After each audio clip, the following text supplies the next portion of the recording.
నిజామాబాద్ జిల్లా కమిటీ మెంబర్గా నేను పనిచేశాను పూర్వ పీపుల్స్ వారి ఉద్యమంలో.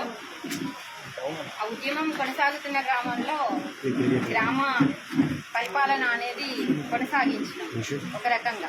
కాబట్టి ప్రజలకు ఏం అవసరం ముఖ్యంగా అని చెప్పేసి అనుకుంటే, అంటే ఇందాక చెప్పినట్టు విద్య, వైద్యం, ప్రజలకు రక్షణ, ఈ మూడైతే కంపల్సరీ కావాలి. కాబట్టి ప్రజలకు రక్షణ ఇస్తాననే దాంతో, అంటే ప్రభుత్వం గెలిచిన తర్వాత ఏంటంటే ప్రజల వద్దకు పాలన రావట్లేదు, ప్రజలే పాలన వద్దకు రావాల్సిన పరిస్థితి ఏర్పడుతుంది. మెయిన్గా ఆ సిస్టమ్ మారాలి.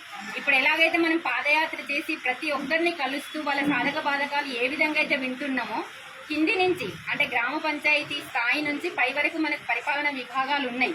కానీ పరిపాలనా విభాగాల ద్వారా పరిపాలించబడతలేదు ఏ పార్టీ అధికారంలోకి వచ్చినా కానీ. కాబట్టి మేము కోరేది ప్రథమంగా ఏంటంటే కింది స్థాయి నుంచి పరిపాలన అనేది కొనసాగించాలి. కాబట్టి ఏ వ్యక్తికైనా లోకల్గా సమస్యలు అనేటివి ఉంటాయి. లోకల్గా ఉండే సమస్యలను మనం లోకల్ లీడర్స్కి ఆ అథారిటీస్, ఆ హక్కులు, ఆ సంపూర్ణమైనటువంటి బాధ్యతని వాళ్ళకి అప్పచెప్తే చాలా సమస్యలు మనం ఇక్కడనే పరిష్కరించుకోగలుగుతాం. ఇంకొకటి ఏంటంటే ముఖ్యమైనది ఏంటంటే ఎవరికి పెద్ద అంటే ఏ సమస్య, రాష్ట్ర సమస్య వస్తే రాష్ట్ర ప్రభుత్వం, కేంద్ర సమస్య వస్తే కేంద్ర ప్రభుత్వం ప్రజలకు అనుగుణంగా వాళ్ళు పరిపాలించగలిగితే ఎప్పుడు కూడా ఆ పార్టీ చిరకాలంగా అలాగే ఉంటుంది. కాబట్టి ఆ పార్టీ కాంగ్రెస్ పార్టీ అవుతుందని మేము ఆశిస్తున్నాము. ఇంకొకటి ఏంటంటే లంచం.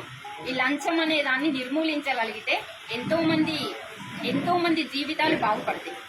కాబట్టి లంచం అనేది పూర్తిగా నిర్మూలించగలిగేటువంటి పరిస్థితిని తీసుకురావాలనేది ముఖ్యంగా కోరుకుంటున్నాం. మహిళలకు సమానమైన అంటే మహిళలకు భద్రత అనేది పూర్తిగా పోతుంది. ఎందుకు అంటే ఈ కల్చర్ అనేది చాలా డామినేట్ చేస్తూ అంటే ఒక పక్కదారికి తీసుకెళ్తుంది, అశ్లీలమైనటువంటి సంస్కృతిని పెంపొందిస్తుంది. కాబట్టి ఆ సంస్కృతిని నిలువరించి మహిళలకు భద్రత కల్పించాలి.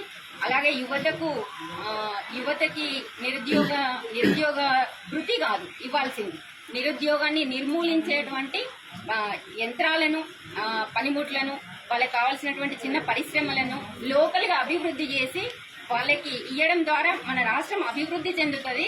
మన రాష్ట్రాన్ని అభివృద్ధి చెందించుకోవాలనే కోరిక ప్రతి ఒక్కరికి కలుగుతుంది. కాబట్టి ఆ విధంగా ముందుకెళ్తుందని కాంగ్రెస్ పార్టీ వెళ్తుంది అని మా సజెషన్స్, సూచనలు ఇవ్వాలని చెప్పేసి వాళ్ళు ఇక్కడికి వచ్చినాం. ఇది